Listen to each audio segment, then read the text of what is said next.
ফেব্রুয়ারিতে জাতীয় সংসদ নির্বাচন আয়োজনে ইসিকে প্রধান উপদেষ্টার কার্যালয়ের চিঠি। চ্যালেঞ্জ থাকলেও ভোটের প্রস্তুতি নিচ্ছে কমিশন। অপশাসন আর গণহত্যার প্রতিবাদে জুলাই আন্দোলনের পক্ষে সোচ্চার হয়েছিলেন প্রবাসীরাও। পরিবারের ওপর হুমকি সত্ত্বেও ছিলেন দৃঢ়চেতা। ওই দিনের যে ভয় আপনজনকে হারানোর, জানি না কি হচ্ছে, কে বেঁচে আছে, কে মারা গেছে, আমাদের চিহ্নিত করা হয়েছে, আমাদের বিচার করা হবে। সো আমরা মোটামুটি শিওর ছিলাম যে বাংলাদেশের দরজা হয়তো আমাদের জন্য বন্ধ হয়ে গেছে।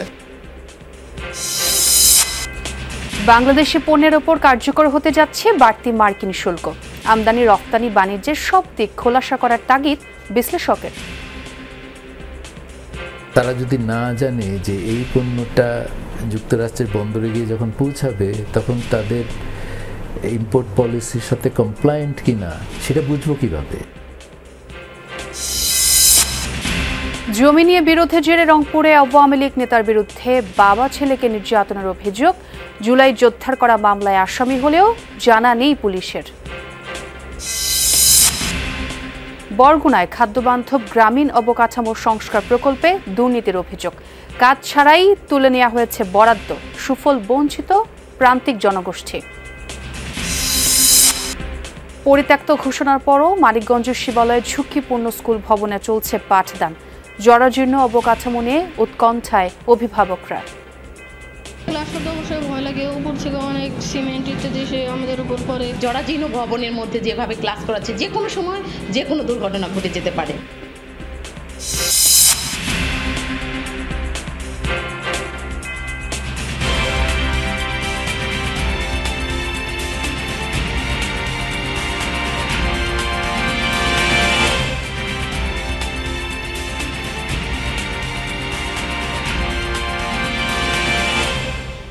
আমন্ত্রণ যমুনা নিউজে, আপনাদের সঙ্গে আছি আমি ছোঁয়া খন্দকার। আর এতক্ষণ শিরোনাম দেখছিলেন। 2026 সালের ফেব্রুয়ারি মাসে রোজা শুরুর আগে জাতীয় সংসদ নির্বাচন আয়োজনের জন্য সব প্রস্তুতি সম্পন্ন করতে নির্বাচন কমিশনকে চিঠি দিয়েছে প্রধান উপদেষ্টার কার্যালয়। এর মাধ্যমে নির্বাচন আয়োজনের জন্য সরকারের পক্ষ থেকে ইসিকে অনুরোধের আনুষ্ঠানিকতা সম্পন্ন হলো। বুধবার প্রধান নির্বাচন কমিশনার বরাবর এক চিঠি পাঠানো হয়। এতে উল্লেখিত সময়ে প্রত্যাশিত মানের অবাধ, সুষ্ঠু, শান্তিপূর্ণ ও উৎসবমুখর নির্বাচন আয়োজনের প্রয়োজনীয় কার্যক্রম গ্রহণের জন্য অনুরোধ করেন প্রধান উপদেষ্টার মুখ্য সচিব এম সিরাজউদ্দিন মিয়া। গত 5 আগস্ট জুলাই গণঅভ্যুত্থান দিবসে প্রধান উপদেষ্টা প্রফেসর মোহাম্মদ ইউনুস জাতির উদ্দেশ্যে দেয়া ভাষণে আগামী ফেব্রুয়ারিতে রমজান শুরুর আগেই ভোট আয়োজনের জন্য নির্বাচন কমিশনকে চিঠি দেওয়ার কথা বলেন। তারই ধারাবাহিকতায় বুধবার এই চিঠি পাঠালো প্রধান উপদেষ্টার কার্যালয়।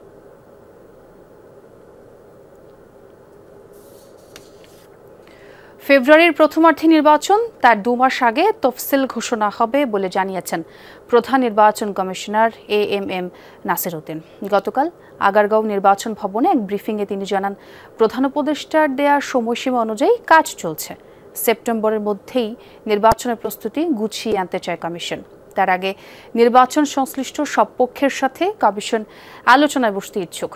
নির্বাচনে এগিয়ে আসার সাথে সাথে আইন শৃঙ্খলা পরিস্থিতির উন্নতি ঘটবে বলেও আশা করেন সিইসি। প্রধান উপদেষ্টার জাতির উদ্দেশ্যে ভাষণের পর সাংবাদিকদের মুখোমুখি সিইসি এএমএম নাসির উদ্দিন উত্তর দেন নানা প্রশ্নের, জানান ফেব্রুয়ারি নির্বাচনের প্রস্তুতি।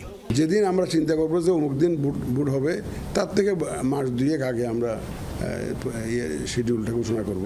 ফেব্রুয়ারির প্রথম দিকে তারিখটা আপনারা জানবেন, 2 মাস রমজানের আগে হবে। আমরা এমনি টার্গেট করেছি বাই সেপ্টেম্বর ইনশাল্লাহ শেষ করে ফেলতে পারবো। টেন্ডার হয়ে গেছে, সব কিছু হয়ে গেছে। একটা আইটেম বোধহয় আমাদের এই টেন্ডারে যেতে হয়েছে, এটাও হয়ে যাবে, কোনো অসুবিধা নেই। সিইসি বলেন, এবারের নির্বাচন আয়নার মতো স্বচ্ছ করতে চায় তার কমিশন। সেক্ষেত্রে ভোটার ও রাজনৈতিক দলকে গুরুত্ব দেওয়া হচ্ছে। নাম্বার 1 চ্যালেঞ্জ ইজ আমাদের উপর আস্থার সৃষ্টি। আগে তো রাজনৈতিক দল, বেশ কয়েকটা রাজনৈতিক দল অংশগ্রহণ করেছিল, ভোটাররা কি আসছে? আমার তো মূল ফোকাস তো ভোটার। এক মাসে প্ল্যান করেছি যে এই যে স্টেক হোল্ডারদের সাথে আলোচনা। নির্বাচন সংশ্লিষ্ট পেশাজীবী যারা ভোট দিতে পারেন না, তাদের এবার পোস্টাল ব্যালটের আওতায় আনার কথা ভাবছে কমিশন। আইন শৃঙ্খলা বাহিনী সুষ্ঠু নির্বাচন আয়োজনে সক্ষম বলেও মতামত সিইসির। এই 8-10 লক্ষ লোক যারা ইলেকশনের সাথে সম্পৃক্ত, আমরা তাদেরকে এবার একটা পোস্টাল ব্যালটে নিয়ে আসার চেষ্টা করব। ভোট তো আরো কয়েক মাস আছে, তো এর মধ্যে দেখবেন যে ইনশাল্লাহ everything will be in place এবং আমার বিশ্বাস আইন শৃঙ্খলা পরিস্থিতিটা কোনো সমস্যা সৃষ্টি করবে না। আওয়ামী লীগের বিষয়টি বিচারাধীন থাকায় এই নির্বাচনে দলটি অংশ নিতে পারবে কিনা এ প্রশ্নে কোনো মন্তব্য করেননি সিইসি। তবে জানান আওয়ামী সমর্থকরা নির্বাচনে ভোট দিতে পারবে। সমর্থকরা ভোট দিতে পারবে, এতে কোনো অসুবিধা নেই। মনে মনে সমর্থন করি একটা দলকে, আমি ভোট দিতে তাকে কে বলতে পারবো। তানভীর মৌসুম, যমুনা নিউজ, ঢাকা। আমরা সবাই জুলাই অভ্যুত্থানের কথা জানি এবং দেখেছি। দেশের জনগণ একত্র হয়ে লড়াই করেছে, কিন্তু দেশের বাইরে থেকেও যারা আমাদের লড়াইয়ের সাথে ছিলেন তাদের কতজনকে চিনি। আজ ঠিক এমন কয়েকজনের কথা বলবো যারা কিনা বিদেশের মাটি থেকেও দেশের টানে লড়াই করেছেন, প্রবাসী মানুষকে একত্রিত করে সেখানেই করেছেন জুলাই আন্দোলন। সহকর্মী লামিয়া তিথি জানাবেন বিস্তারিত, আর ক্যামেরায় ছিলেন সাজ্জাদ হোসেন শাকিল।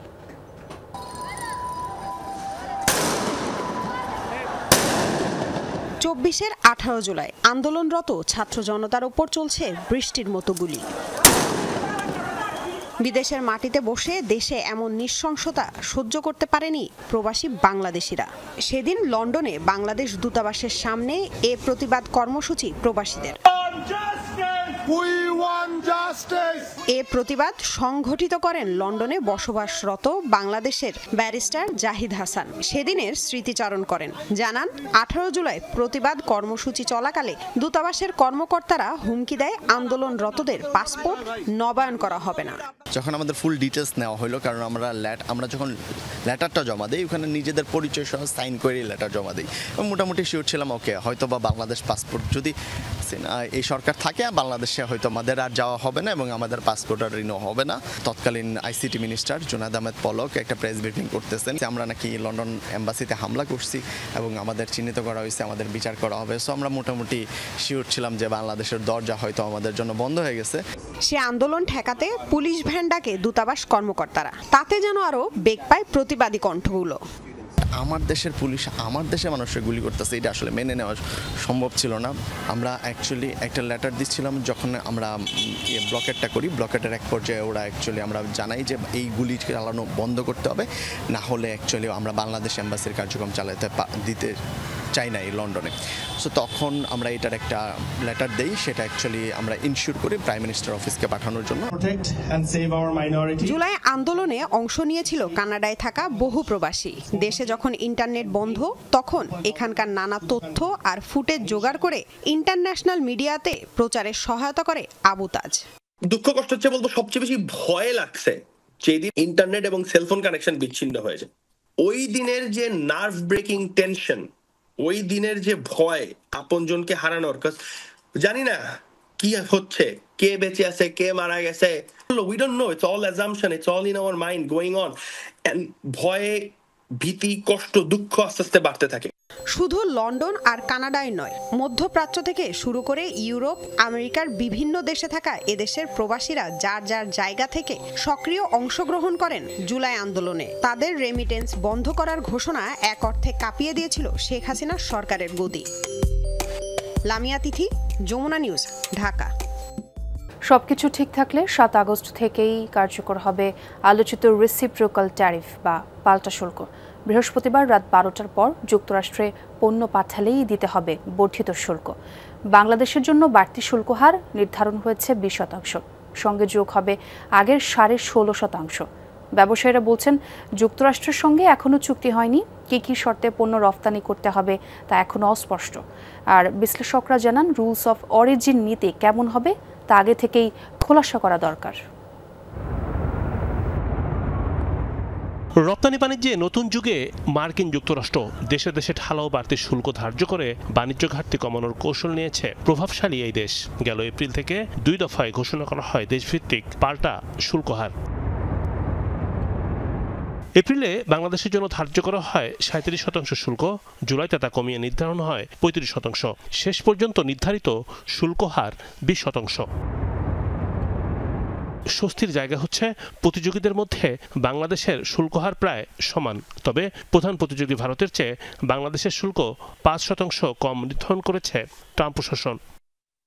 7 আগস্ট বৃহস্পতিবার নিউ ইয়র্কের ঘড়িতে রাত 12টা 1 মিনিটের পরই কার্যকর পূর্ব নির্ধারিত পাল্টা শুল্ক। তার আগ পর্যন্ত যুক্তরাষ্ট্রগামী কোনো জাহাজে পণ্য তোলার ক্ষেত্রে পারস্পরিক শুল্ক দিতে হয়নি। নতুন এই শুল্ক ব্যবস্থাপনার মুখোমুখি উৎপাদক, ক্রেতা এবং বিক্রেতা। 40% ভ্যালিডেশন ক্রাইটেরিয়া, তার সাথে একটু প্রফিট মার্জিনটা অ্যাড করতে মিনিমাম 5%, তা থেকে আমার হয়তো 55 বেশি গুডস আমি আনতে ইম্পোর্ট করতে পারবো না অন্য দেশ থেকে। তাতে আমরা খুব বেশি সমস্যায় পড়বো না। কিছু কিছু সেক্টর কিছুটা সমস্যায় পড়তে পারে, অল্প কিছু, যেমন ওভেন আছে, আমাদের নন লেদার শুজ আছে, এই সেক্টরগুলো কিছুটা একটু চ্যালেঞ্জের সম্মুখীন হবে।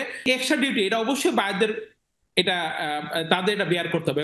এবং সবচেয়ে বড় কথা, আমরা এমন কোনো পার্সেন্টেজ প্রফিট করি না যেটা আমরা আসলে আমাদের কাজে নিতে পারবো।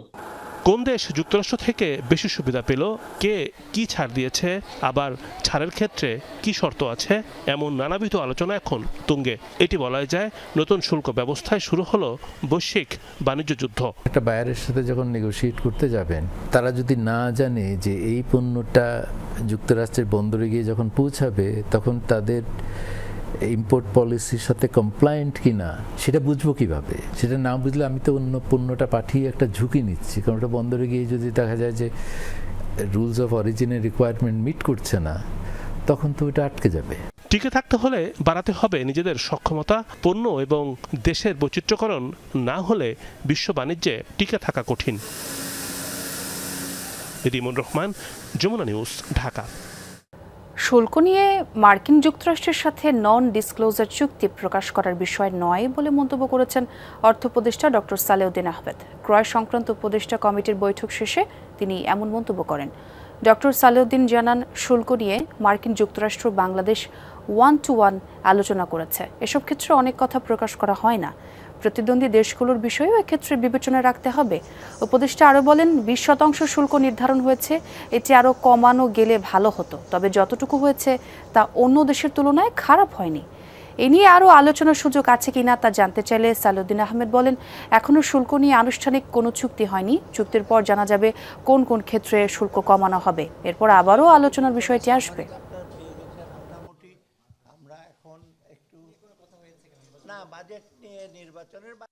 যখন 1-to-1 নেগোসিয়েশন হয়, অনেক কথা বলা হয় না। এটা মাল্টিল্যাটারাল নেগোসিয়েশন তো না, এটা WTO না, UN না, যে সবাই জানবে, রেজলিউশনের সেক্রেটারি জেনারেল এজেন্ডা দিয়ে দেবে। এটা হলো আমার সাথে এসে, ওখানে আবার ভিয়েতনাম আর কম্পিটিটার, আবার চায়না আছে, ওখানে Korea, north Korea, south Korea, Pakistan, India সবাই আছে। এটা তো কতগুলো জিনিস আছে, বলা যায় না। গণঅভ্যুত্থানের বর্ষপূর্তিতে বুধবার বিএনপির বর্ণাঢ্য বিজয় র্যালি রূপ নেয় ধানের শীষের প্রচারণার মিছিলে। নির্বাচনের সুনির্দিষ্ট রোডম্যাপ ঘোষণার পরদিন বিএনপির ভারপ্রাপ্ত চেয়ারম্যান তারেক রহমান আহ্বান জানালেন মতবিরোধ ভুলে রাজনৈতিক দলগুলোকে জাতির স্বার্থে ঐক্যবদ্ধ হওয়ার। স্মরণ করিয়ে দেন, ফ্যাসিবাদের আমলে কোনো রাজনৈতিক কর্মী নিরাপদ ছিল না, আর ফ্যাসিবাদ থেকে মুক্তির লড়াইয়ে সহযোগিতা করায় সেনাবাহিনী সহ দেশবাসীর প্রতি কৃতজ্ঞতা জানান বিএনপি নেতারা।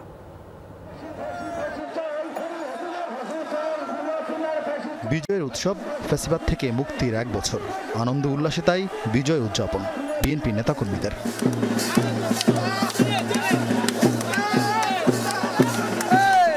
গণঅভ্যুত্থানের বর্ষপূর্তির উদযাপনে এই বিজয় র্যালির আয়োজক বিএনপি।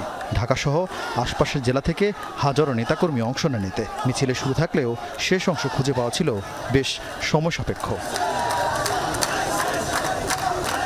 র্যালির আগে নয়াপল্টনের সংক্ষিপ্ত সমাবেশ করে বিএনপি নেতারা বলেন, যারা নির্বাচন বানচালের চেষ্টা করছে তারা বাংলাদেশ বিরোধী শক্তি।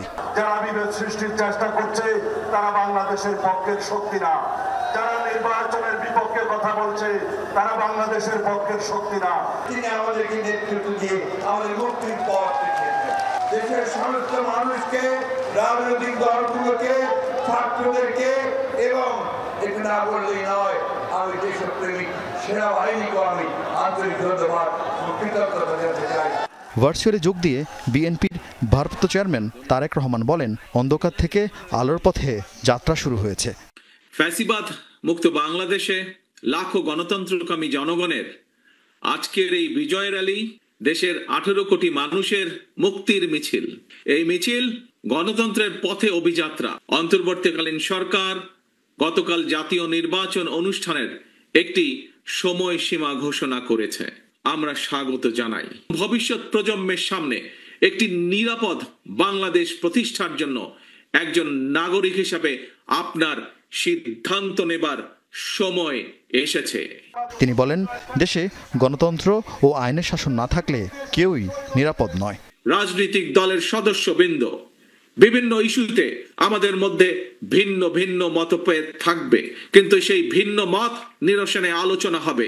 তবে জাতীয় ইস্যুতে গণতন্ত্রের পক্ষের রাজনৈতিক দলগুলোর মধ্যে যাতে মুখ দেখাদেখি বন্ধ না হয়, সেই লক্ষ্যে জাতীয় স্বার্থে আমাদের সকলকে ঐক্যবদ্ধ থাকা প্রয়োজন এবং প্রয়োজন। এরপর বিএনপি মহাসচিবের নেতৃত্বে বিজয় র্যালি শুরু হয়। মিছিলে শোভা পায় ফ্যাসিবাদ আমলের নানা ব্যঙ্গচিত্র। জুলাই অভ্যুত্থানের বর্ষপূর্তি উপলক্ষে এই বিজয় মিছিল আয়োজন করা হলেও গতকাল প্রধান উপদেষ্টার নির্বাচনী রোডম্যাপের সুনির্দিষ্ট সময় ঘোষণা করায় এই বিজয় মিছিল রূপ নেয় নির্বাচনী প্রচারণায়। ধানের শীষের পক্ষে স্লোগানে মুখরিত ছিল ঢাকার রাজপথ। এই বিজয় মিছিলে অংশ নেন ঢাকাসহ আশপাশের সকল জেলার বিএনপির মনোনয়ন প্রত্যাশী নেতারা। চারিদিকে শুধু ধানের শীষ, ধানের শীষ, ধানের শীষ। বাংলাদেশ আজকে সবার কাছে মনে হচ্ছে যে আমরা আজকে ঈদের আনন্দের শরীক হইতেছি। নাইটাঙ্গেল মোড়, পুরানা পল্টন, হাইকোর্ট, মৎস্য ভবন হয়ে শাহবাগে গিয়ে শেষ হয় বিএনপির বিজয় র্যালি। আরিফিন শাকিল, যমুনা নিউজ, ঢাকা। বুধবার নোয়াখালীর বেগমগঞ্জে মাইক্রোবাস খালে পড়ে ৩ শিশুসহ একই পরিবারের ৭ জন প্রাণ হারিয়েছেন।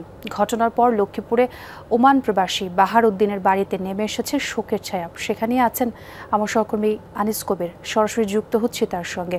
আনিস, নিশ্চয়ই আমাকে শুনতে পাচ্ছেন। মাইক্রোবাসের চালক চোখে ঘুম নিয়ে গাড়ি চালানোর কারণেই এমন একটি মর্মান্তিক দুর্ঘটনা ঘটেছে আমরা জানি। তাকে কি ধরা গেছে কিনা এবং প্রবাসী বাহারের বাড়িতে এখন কি অবস্থা দেখছেন? নিশ্চয়ই শোকের মাতম চলছে সেখানে। আসলে কিন্তু এখনো কিন্তু শোকের মাতম চলছে। আমরা সকাল থেকে এসে দেখেছি, যেটি দেখেছি তাদের প্রতিটি ঘরে ঘরে কিন্তু কান্না শব্দ শোনা যাচ্ছে। আর কবরের যে 6টি এখানে যে কবর রয়েছে, কবরের পাশে গিয়ে তাদের আত্মীয় স্বজন এবং তাদের যারা রয়েছেন তারা কিন্তু সেই কান্নাকাটি করছেন। আমরা যদি একটু দেখার চেষ্টা করি, তারা কিন্তু ঘরের ভিতরে এখনো কিন্তু তারা যারা আছেন তাদের আত্মীয় স্বজন তারা কিন্তু সেখানে অবস্থান নিয়ে কান্নাকাটি করতেছে। কারণ তাদের এই যে শোক রয়েছেন, একই পরিবারের 7 জন নিহত, এটি কিন্তু তারা মেনে নিতে পারছে না। তারা বলছেন যে যদি এই যে চালক চোখে ঘুমিয়ে গাড়ি চালাইছে, তাকে চালিয়েছেন, সে কিন্তু এখন আটক করা হয়নি। প্রশাসন তাদেরকে আটক না করে এখন পর্যন্ত কিন্তু তারা বসে আছে। সেক্ষেত্রে তারা কিন্তু বলছেন যে প্রশাসন দ্রুত কাজ করলে কিন্তু তাকে আটক করা যেতে পারত, কিন্তু প্রশাসন এখন পর্যন্ত সেই চালককে এখন পর্যন্ত গ্রেপ্তার করতে পারেননি বলে তারা আরও দুঃখ প্রকাশ করেছে। এই ক্ষেত্রে কিন্তু গাড়ির যে মালিক রয়েছেন সেই মালিকই কিন্তু হাতের নাগালে কিন্তু তাকে দেখা যাচ্ছে। গাড়ির মালিকই কিন্তু গাড়ি কিন্তু আটক করা হয়েছে, কিন্তু গাড়ির মালিকই কিন্তু আটক করলে কিন্তু তাকে চালককে পাওয়া যাবে বলে তার পরিবারের পক্ষ থেকে আমরা জানতে পেরেছি। কিন্তু প্রশাসন সেই ক্ষেত্রে এখন পর্যন্ত কোনো কার্যক্রম না করার কারণে কিন্তু তারা আরও দুঃখ প্রকাশ করছেন যে তাদের একই পরিবারের 7 জন নিহত হয়েছে। কিন্তু প্রশাসন যদি একটু জোরালোভাবে কাজ করতো বা তাদেরকে যদি চালককে আটক করে দেখাতো তাহলে কিন্তু তারা কিন্তু আর একটু তাদের মনে সে সান্ত্বনা আসলে আসতো, কিন্তু তারা কিন্তু সেই সান্ত্বনা এখন দিতে পারছে না। যে প্রশাসন যদি দ্রুত কাজ করে এবং চালককে আটক করে সুষ্ঠু বিচার দাবি করেন, তারা দাবি জানিয়েছেন যত দ্রুত সম্ভব চালককে আটক করে। এবং তাদের যে আরেকটি পরিবার, তাদের গতকালকে তাদের যে বড় ছেলে রয়েছেন তারা কিন্তু বিদেশ থেকে আসলে কিন্তু তারা একটি মামলাও করবেন, এই বিষয়ে একটি মামলা করবেন বলে তারা আমাকে জানিয়েছেন বলে আমরা জানতে পেরেছি পরিবার পক্ষ থেকে। এবং সুষ্ঠু বিচার নিশ্চিত হবে, আসলে সেটি প্রত্যাশা। ধন্যবাদ। রাত থেকে টানা বৃষ্টিতে জলাবদ্ধতা দেখা দিয়েছে বন্দরনগরী চট্টগ্রামের নিচু এলাকাগুলোতে। এ বিষয়ে আরও খবরাখবর জানতে চাই সহকর্মী শহীদুল সুমনের কাছ থেকে। তিনি আমাদের সঙ্গে যোগ দিয়েছেন। সুমন, কোন কোন এলাকায় জলাবদ্ধতা তৈরি হয়েছে, দুর্ভোগের চিত্র একটু জানতে চাই আপনার মাধ্যমে, এবং বৃষ্টি কি থেমেছে একটু জানাবেন। ছোঁয়া বৃষ্টি 2 থেকে 4 মিনিট হয়েছে বৃষ্টি থেমেছে, তার আগ পর্যন্ত কিন্তু একেবারে মুষলধারে বৃষ্টি হয়েছে, একেবারে অনবরত বৃষ্টি হয়েছে, যার ফলে আমরা এই মুহূর্তে রয়েছি নগরীর আগ্রাবাদ এলাকায়। এটি বাণিজ্যিক এলাকা, চট্টগ্রামের সবগুলো ব্যাংক কিংবা অন্যান্য যে বিমা অফিস কিংবা সকল সিএনএফ যে অফিস রয়েছে সবগুলো কিন্তু এখানে রয়েছে। দেখছেন আপনি এখানে একেবারে হাঁটু পর্যন্ত পানি রয়েছে। এই আগ্রাবাদ এলাকার মতোই আমরা যতটুকু জানি ওয়াসা, মুরাদপুর, জিসি, শোলকবহর এসব এলাকা কিন্তু আসলে এইভাবেই পানিতে তলিয়ে গেছে। সামান্য বৃষ্টি হলেই কিন্তু আসলে ছোঁয়া চট্টগ্রামের যে নিচু এলাকাগুলো রয়েছে সেগুলো তলিয়ে যায়। তবে সিটি কর্পোরেশন কিংবা অন্যান্য যে সংস্থাগুলো জলাবদ্ধতা নিরসন প্রকল্পের কাজ করছে তারা আসলে দাবি করছেন যে এখন যে জলাবদ্ধতা সেটি অতীতের মতো স্থায়ী হয় না, অর্থাৎ ঘন্টা 2-1 মধ্যেই পানি আসলে নেমে যায়। ফলে এখন ছোঁয়া সকাল অনেকেই অফিসগামী কিংবা বিশ্ববিদ্যালয়, স্কুল, কলেজের শিক্ষার্থীরা কিন্তু তাদের শিক্ষা প্রতিষ্ঠানগুলোতে যাচ্ছে। ফলে সকালের উঠেই কিন্তু সাধারণ মানুষ কর্মে বেরিয়ে কিন্তু প্রথমে একটা ধাক্কা খেয়েছে এই যে জলাবদ্ধতা। আমরা দেখছি পথে পথে সাধারণ মানুষ কিন্তু অপেক্ষা করছে যানবাহনের জন্য, যেহেতু এ ধরনের যে জলাবদ্ধতা তারপরে কিন্তু একটা পরিবহন সংকট হয়। ফলে সাধারণ মানুষ যেমন গণপরিবহন সংকটে ভোগে, তেমনি কিন্তু অন্যান্য যে বাহনগুলোতে তারা চলাচল করার চেষ্টা করেন সেখানেও কিন্তু অতিরিক্ত ভাড়া আদায়ের অভিযোগ তারা আসলে করেন। আজকেও কিন্তু সেই ধরনের অভিযোগ তারা করছে। সব মিলিয়ে কিন্তু চট্টগ্রামের নিচু এলাকাগুলো এখনই ডুবে গিয়েছে। ফলে এই যে বৃষ্টি সেটি যদি না থামে সেক্ষেত্রে এই যে দুর্ভোগ সেটি কিন্তু সারাদিন ব্যাপী সাধারণ মানুষকে পোহাতে হবে। এবং দুর্ভোগ বাড়বে। ধন্যবাদ সুমন যোগ দেওয়ার জন্য। গৃহস্থালী বর্জ্য আর ময়লা আবর্জনায় ভরা চট্টগ্রামের সব নালা নর্দমা, পানি নিষ্কাশনের পথ বন্ধ, যা জলাবদ্ধতার অন্যতম একটি কারণ। সরেজমিন পরিদর্শনে বেহাল ড্রেনেজ ব্যবস্থা দেখে ক্ষোভ প্রকাশ করেন স্বয়ং সিটি মেয়র। বলেছেন সংকট নিরসনের সব সংস্থার সমন্বয় এবং গণসচেতনতার কোনো বিকল্প নেই। বন্দরনগরীর প্রায় সব নালা নর্দমার চিত্র এমন। বাসাবাড়ি, দোকানপাট, কলকারখানার সব বর্জ্য অবাধে ফেলায় ভরাট হয়ে গেছে। পানি নিষ্কাশন পথও বন্ধ। অল্প বৃষ্টিতেই তৈরি হয় জলাবদ্ধতা। চকবাজার, কাতালগঞ্জ, বাদুরতলা সহ বিভিন্ন এলাকায় সরেজমিনে গিয়ে নালা নর্দমার বেহাল দশা দেখে ক্ষোভ প্রকাশ করেন সিটি মেয়র। প্লাস্টিক, ময়লা এখানে ফেলো, তাহলে তোমাদের কিন্তু আমি এখানে বন্ধ করব। সংকট নিরসনে ড্রেন ও খালে আবর্জনা না ফেলার অভ্যাস তথা গণসচেতনতা তৈরি এবং ড্রেনেজ ব্যবস্থার উন্নয়নে অন্যান্য সংস্থাগুলোর সমন্বয় জরুরি বলে মনে করেন তিনি। ইনস্ট্রাকশন দেওয়া হয়েছে, তারপরেও যদি তারা এই ধরনের বর্ষাকালে এইসব কাজ করে জনদুর্ভোগ করে, অবশ্যই তাদের ব্যাপারে কিন্তু আমি কড়া ইনস্ট্রাকশন আমি দেওয়ার পরে যদি না হয় আমি অন্য ব্যবস্থা নেব। শুধু নালা নর্দমা নয়, অবাধে ময়লা আবর্জনা ফেলায় চট্টগ্রামে অনেক খালের অস্তিত্বও প্রায় বিলীন। আমরা যতক্ষণ পর্যন্ত সচেতন না হবো ততক্ষণ পর্যন্ত নগর পিতা যত কাজই করুক না কেন কোনো সুফল আসবে না। পানি জমতে আসে, আসল কথা কি বিভিন্ন জায়গার মধ্যে নালা টালা এগুলো জাম থাকার কারণে আমরা দেখতে আসি যে কাজগুলো ইনশাল্লাহ হচ্ছে। চট্টগ্রাম মহানগরীর জলাবদ্ধতা নিরসনে 4 সংস্থা মিলে 14,000 কোটি টাকার প্রকল্পের কাজ চলার পরও খাল, নালা নর্দমা সংস্কার হয়নি বলে অভিযোগ অনেকের। আমি মনে করি অবশ্যই এখানে লুটপাট হয়েছে এবং এখানে কাজের একটা বিরাট গাফিলতি হয়েছে। নালা যদি পরিষ্কার থাকে এরকম পানি তার ওঠে না। কাজগুলো তেমন হয় না বিদায় পানিগুলো এখনো স্থির আছে এবং পরিবার পরিজন কষ্টের মধ্যে আছে। যে রোডটা উঁচু করছে ওই রোডটা আপনার পানি জমতেছে না, কিন্তু যে জায়গায় উঁচু না করছে ওই জায়গায় সেম। আল আমিন শিকদার, যমুনা নিউজ, চট্টগ্রাম। আওয়ামী লীগের নেতাকর্মীদের প্রশিক্ষণ দেওয়ার ঘটনায় অভিযুক্ত মেজর সাদেকের স্ত্রী সুমাইয়া জাফরিনকে ডিবি হেফাজতে নেওয়া হয়েছে। ঢাকা মহানগর গোয়েন্দা পুলিশের একটি দল তাকে জিজ্ঞাসাবাদ করছে। অভিযোগ আছে গেরিলা প্রশিক্ষণ দেওয়ার সময় সুমাইয়া জাফরিন তার স্বামী মেজর সাদেকের সঙ্গে অংশ নিতেন। বিষয়টি প্রকাশ্যে আসার পর থেকেই তাকে খুঁজছিল পুলিশ। গত 1 আগস্ট আন্তঃবাহিনী জনসংযোগ পরিদপ্তর আইএসপিআর জানায় 17 জুলাই অভিযুক্ত সেনা কর্মকর্তাকে তার নিজ বাসস্থান রাজধানীর উত্তরা থেকে আটক করে সেনা হেফাজতে নেওয়া হয়। ঘটনাটির সুষ্ঠু ও নিরপেক্ষ তদন্তের লক্ষ্যে এরই মধ্যে একটি তদন্ত আদালত গঠন করা হয়েছে এবং প্রাথমিক তদন্তে অভিযোগের সত্যতা মিলেছে। পূর্ণাঙ্গ তদন্ত শেষ হওয়া সাপেক্ষে প্রাপ্ত তথ্য প্রমাণের ভিত্তিতে ওই সেনা কর্মকর্তার বিরুদ্ধে সেনাবাহিনীর প্রচলিত আইন ও বিধি অনুযায়ী যথাযথ শাস্তিমূলক ব্যবস্থা নেওয়া হবে। রংপুরের কাউনিয়ায় এখনো বেপরোয়া আওয়ামী লীগ নেতা মোখলেসুর রহমান। জমি সংক্রান্ত বিরোধে প্রকাশ্যে বাবা ছেলেকে তুলে নিয়ে মারধরের অভিযোগ তার বিরুদ্ধে। মুখলেস বৈষম্য বিরোধী আন্দোলনে হামলা মামলার আসামি হলেও তা জানা নেই বলে দাবি পুলিশের। ঘটনাটি গেল 16 মের কাউনিয়ায় প্রকাশ্যে বাবা ও ছেলেকে তুলে নেওয়ার অভিযোগ ওঠে আওয়ামী লীগ নেতা মুখলেসুর ও তার লোকজনের বিরুদ্ধে। অন্তত 20 হাত এলাকা টেনে হিসড়ে তারপর তোলা হয় মোটর সাইকেলে। তুলে নেয়ার পর কাশিম ও মাহবুবুরকে দেয়া হয় পুলিশে। মামলাও করেন মুখলেসুর রহমান। ভুক্তভোগীদের অভিযোগ, ঘটনা যাচাই ছাড়াই তাদের গ্রেপ্তার দেখানো হয়।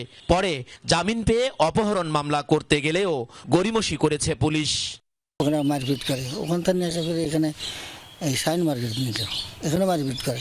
এখান থেকে নৌকাদের নিয়ে ওই বছর ওখানে ওই নৌকাতে পার করে নিয়ে গেল ওই যে এমএনএলিস সাবরাত তলে। এরা আওয়ামী লীগের প্রভাব এখনো খাটায়।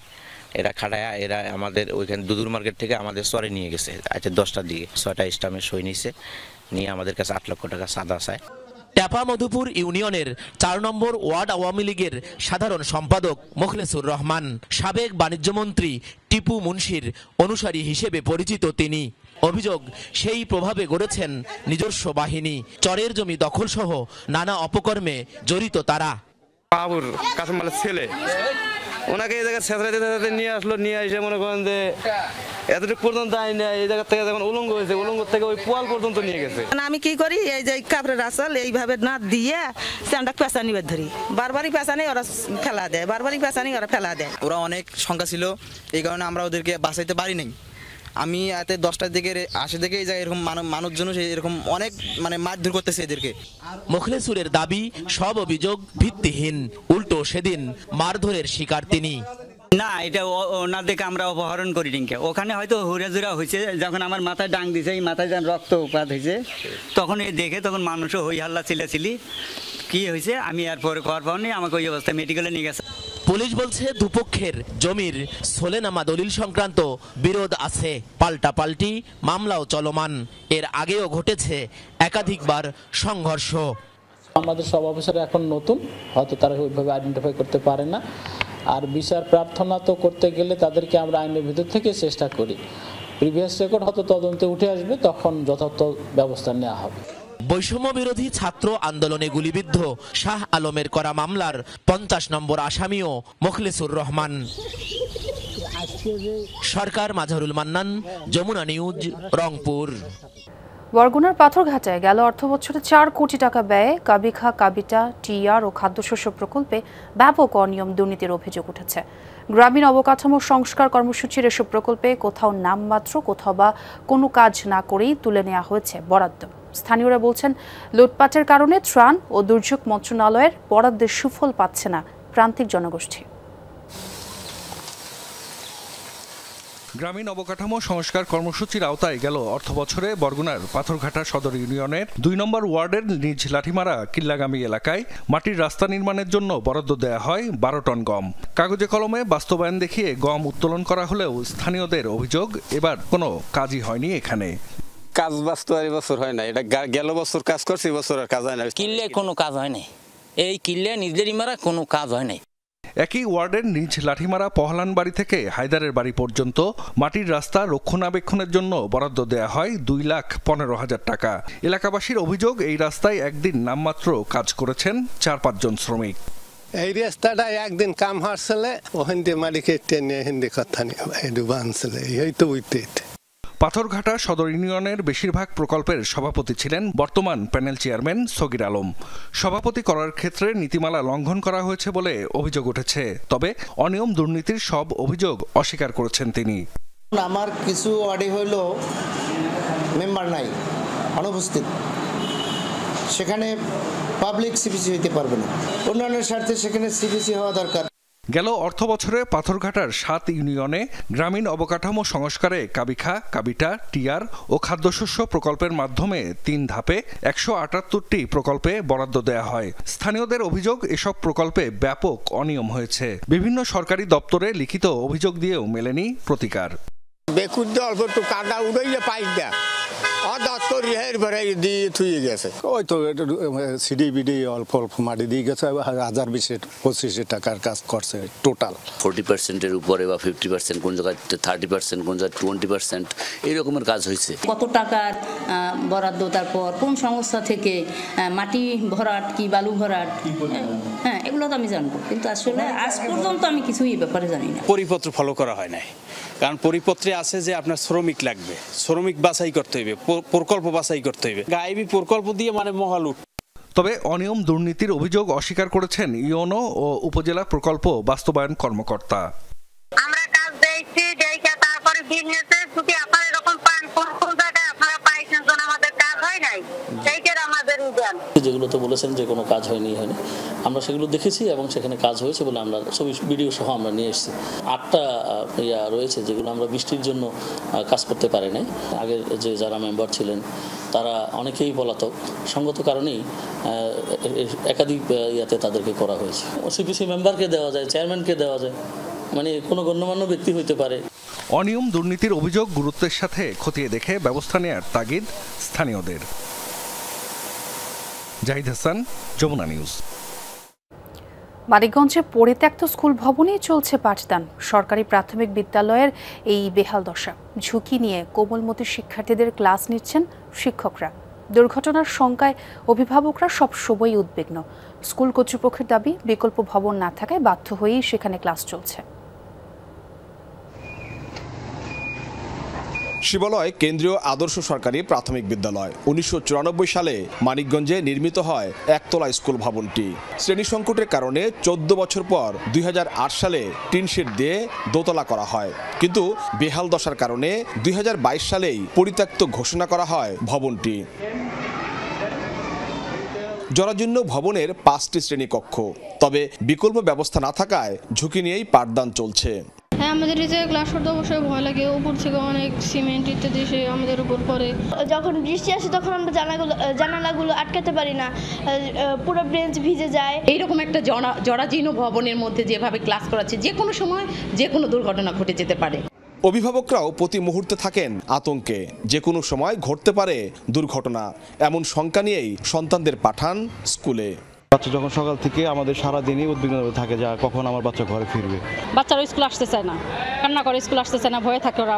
বিদ্যালয় কর্তৃপক্ষের দাবি, বিষয়টি উপজেলা শিক্ষা অফিস এবং প্রাথমিক শিক্ষা অধিদপ্তরকে একাধিকবার জানানো হয়েছে, তবে মিলছে না স্থায়ী সমাধান। কবে নাগাদ নতুন ভবনের কাজ শুরু হবে তা এখনো অনিশ্চিত। ওটা বাদ দিলে আমার 2 শিফটে ক্লাস করানো সম্ভব না। আমার মাত্র 4টি শ্রেণীকক্ষ ভালো আছে, যে কোনো সময় ভবনটা ভেঙে পড়লে তো শুধু ছাত্রদের উপরে পড়বে না, শিক্ষকদের উপরেও তো পড়বে। আমরা তো এই আতঙ্কের মধ্যে সবসময় থাকি। আমাদের PDP-4 একটা প্রকল্প রানিং আছে, তো এটা আমাদের শেষ ছিল এই জুন মাসে, পরে এক্সটেনশন হয়েছে। এক্সটেনশন হওয়ার কারণে নতুন ভবন আবার তালিকা চেয়েছে, ওই তালিকায় আমরা মডেল স্কুলে দিয়েছি। সমস্যা সমাধানে জরুরি ভিত্তিতে ব্যবস্থা নেওয়ার দাবি স্থানীয়দের। ছাদ থেকে খসে পড়ছে পলেস্তরা, দেয়ালে দেখা দিয়েছে ফাটল, তবুও এখানে চলছে ক্লাস। পরিত্যক্ত ঘোষণা করার পরও নতুন ভবন না পাওয়ায় চরম ঝুঁকি নিয়েই চলছে পাঠদান। এখন প্রশ্ন উঠেছে, কোমলমতি শিশুদের নিরাপত্তার দায়িত্ব কে নেবে? BM Khorshed, Jamuna news, Manikganj. সাবেক নৌবাহিনী প্রধান, সাবেক মন্ত্রী ও বিএনপির ভারপ্রাপ্ত চেয়ারম্যান তারেক রহমানের শ্বশুর রিয়ার অ্যাডমিরাল মাহবুব আলী খানের 41তম শাহাদাত বার্ষিকী পালিত হয়েছে। বুধবার রাজধানীর ধানমন্ডিতে নিজ বাসভবনে দিনব্যাপী পবিত্র কোরআন খতম এবং সন্ধ্যায় দোয়া মাহফিল অনুষ্ঠিত হয়। এতে অংশ নেন মরহুমের সহধর্মিণী সৈয়দা ইকবাল মান্দ বানু। মাহফিলে ভার্চুয়ালি উপস্থিত ছিলেন মাহবুব আলী খানের কন্যা ডাক্তার জুবাইদা রহমান ও বিএনপি ভারপ্রাপ্ত চেয়ারম্যান তারেক রহমান। এছাড়া উপস্থিত ছিলেন মরহুমের আত্মীয় স্বজন, রাজনৈতিক নেতৃবৃন্দ ও সমাজের বিশিষ্ট ব্যক্তিবর্গ। শাহাদাত বার্ষিকী উপলক্ষে তার জন্মস্থান সিলেট সহ সারা দেশের বিভিন্ন জায়গায় দোয়া ও মোনাজাত করা হয়। পবিত্র মক্কা ও মদিনায় মরহুমের রুহের মাগফিরাত কামনায় দোয়া অনুষ্ঠিত হয়। একই সাথে যুক্তরাষ্ট্র, যুক্তরাজ্য ও মালয়েশিয়া সহ কয়েকটি দেশে দোয়া কামনা করা হয়। কর্মজীবনে মাহবুব আলী খান নৌবাহিনী প্রধান ছাড়াও যোগাযোগ ও কৃষি মন্ত্রী ছিলেন। 1984 সালে তিনি ইন্তেকাল করেন। প্রিয় কর্মস্থল নৌ সদর দপ্তরের পাশে দাফন করা হয় মাহবুব আলী খানকে। বাংলাদেশ নৌবাহিনীকে যুগোপযোগী করে গড়ে তোলার ক্ষেত্রে অবসরপ্রাপ্ত রিয়ার অ্যাডমিরাল মাহবুব আলী খানের উদ্যোগ স্বর্ণাক্ষরে লেখা থাকবে। শহীদুল ইসলামের মৃত্যুবার্ষিকী, ওনার জন্য দোয়া চাই সবারই কাছে। ওনার সাথে আমার অনেক মেমোরি আছে যেটা ভাষা প্রকাশ করা যায় না। And he was a very good man, very honest man, এবং আমাকে অনেক কিছু শিখে গেছে যেগুলি আমি প্র্যাকটিস করি। দেশবাসীর কাছে ওনার জন্য, ওনার পরিবারের জন্য এবং ওনার রুহের আত্মার মাগফিরাতের জন্য আল্লাহ রাব্বুল আলামিনের কাছে দোয়া করি, এবং তার পরিবারের যে সকল সদস্যবৃন্দ আছেন সবার জন্য আমরা এই আজকের দিনে দোয়া করি। এদিকে লন্ডনেও রয়্যাল রিজেন্সিতে মাহবুবুর রহমান খানের ৪১তম শাহাদাত বার্ষিকী উপলক্ষে আলোচনা সভা ও দোয়া মাহফিলের আয়োজন করা হয়। এতে যোগ দিয়ে বিএনপি ভারপ্রাপ্ত চেয়ারম্যান তারেক রহমান বলেন, আওয়ামী অপশাসনের বিরুদ্ধে জুলাই আন্দোলন কোনো দল বা ব্যক্তির একক নয়, এটি সবার। শহীদদের আত্মত্যাগে পাওয়া ফ্যাসিস্ট মুক্ত বাংলাদেশকে নতুন করে গড়ে তোলার আহ্বান জানান তিনি। মাহবুবুর রহমান খান স্মৃতি সংসদ আয়োজিত এই অনুষ্ঠানে তারেক রহমান আরও বলেন, সবাইকে দেশের মানুষের পাশে দাঁড়াতে হবে, কাজ করতে হবে দেশের জন্য। স্বৈরাচার মুক্তির আন্দোলনে সারা বিশ্বে থাকা প্রবাসী বাংলাদেশিদের ভূমিকার প্রশংসা করে তাদের প্রতি ধন্যবাদ ও কৃতজ্ঞতা জানান তারেক রহমান। এ সময় লন্ডন বিএনপি নেতৃবৃন্দ ও ডক্টর জুবাইদুর রহমান উপস্থিত ছিলেন।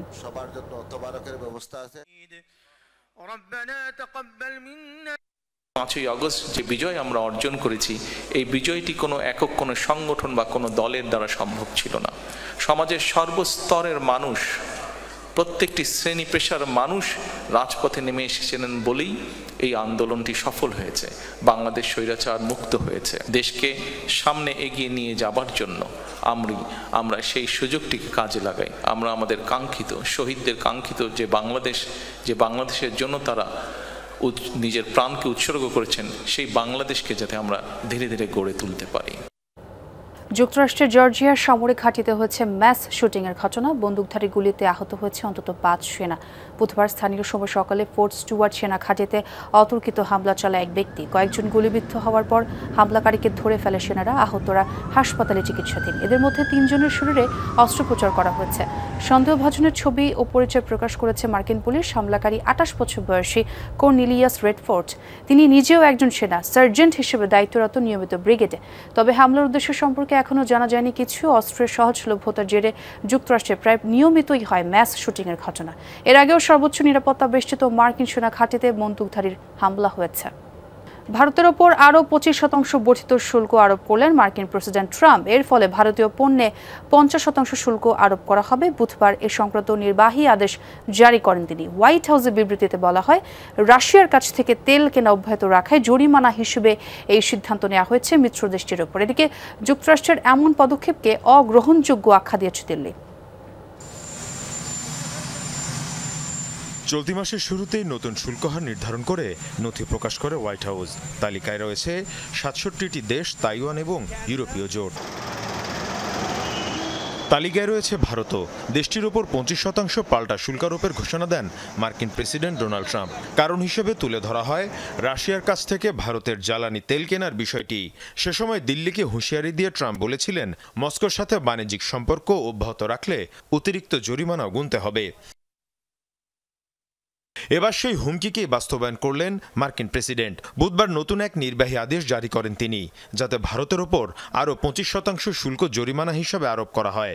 বিবৃতিতে হোয়াইট হাউস জানায়, রাশিয়ার কাছ থেকে তেল কেনা অব্যাহত রেখেছে ভারত। সেই অর্থ ব্যবহৃত হচ্ছে ইউক্রেনে আগ্রাসন চালানোয়। ফলে ভারতীয় পণ্যের উপর এখন থেকে 50% শুল্ক আরোপিত হবে। প্রতিবেদন অনুযায়ী প্রাথমিক 25% শুল্ক 7 আগস্ট থেকে কার্যকর হবে। অন্যদিকে নতুন 25% শুল্ক কার্যকর হবে 21 দিন পর থেকে। মীর মুশফিকা হাসান, যমুনা নিউজ। শিগগিরই রুশ প্রেসিডেন্ট ভ্লাদিমির পুতিনের সাথে সাক্ষাৎ করবেন ডোনাল্ড ট্রাম্প। মার্কিন প্রেসিডেন্ট নিজেই জানিয়েছেন তথ্য। ট্রুথ সোশ্যালে দেয়া পোস্টে জানান, মস্কো সফররত মার্কিন প্রতিনিধি স্টিভ উইটকফের সাথে ফলপ্রসূ আলোচনা হয়েছে পুতিনের। এ বিষয়ে অগ্রগতি সম্পর্কে ইউরোপীয় মিত্রদের অবগত করেছেন বলেও জানান তিনি। রুশ ইউক্রেন যুদ্ধ বন্ধে কাজ করে যাওয়ার কথা বলেন ট্রাম্প। বুধবার ওভাল অফিসের সংবাদ সম্মেলনেও এই কথা বলেন ট্রাম্প। তবে কবে কোথায় পুতিনের সাথে সাক্ষাৎ হতে পারে তার বিস্তারিত কিছু জানাননি। এর আগে পুতিন ও উইটকফের বৈঠক সম্পর্কে একটি অস্পষ্ট স্পষ্ট বিবৃতি দেয় ক্রেমলিন। সেখানেও বলা হয় ওয়াশিংটনের সাথে আলোচনা চালিয়ে যেতে রাজি মস্কো। রাশিয়া ও ইউক্রেন যুদ্ধবিরতিতে ট্রাম্পের বেঁধে দেয়া ডেডলাইনের ঠিক আগে মধ্যস্থতার এমন উদ্যোগ নিল যুক্তরাষ্ট্র।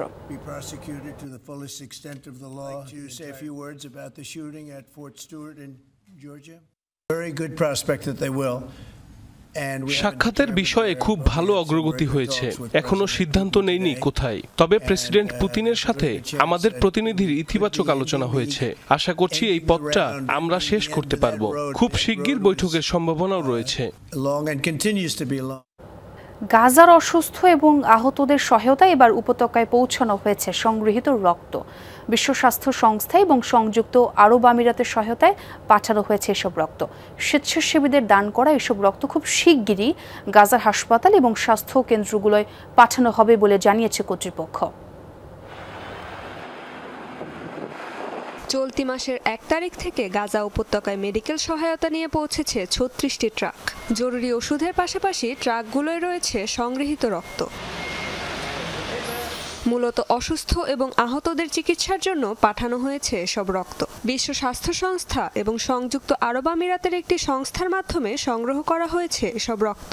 গাজার বাসিন্দাদের সহায়তায় এসব রক্ত দান করা হয়। কর্তৃপক্ষ বলছে খুব শিগগিরই সরবরাহ করা হবে এসব ওষুধ এবং রক্ত। চিকিৎসা সহায়তার একটি বড় বহরের সাথেই গাজায় পাঠানো হয়েছে এসব রক্ত।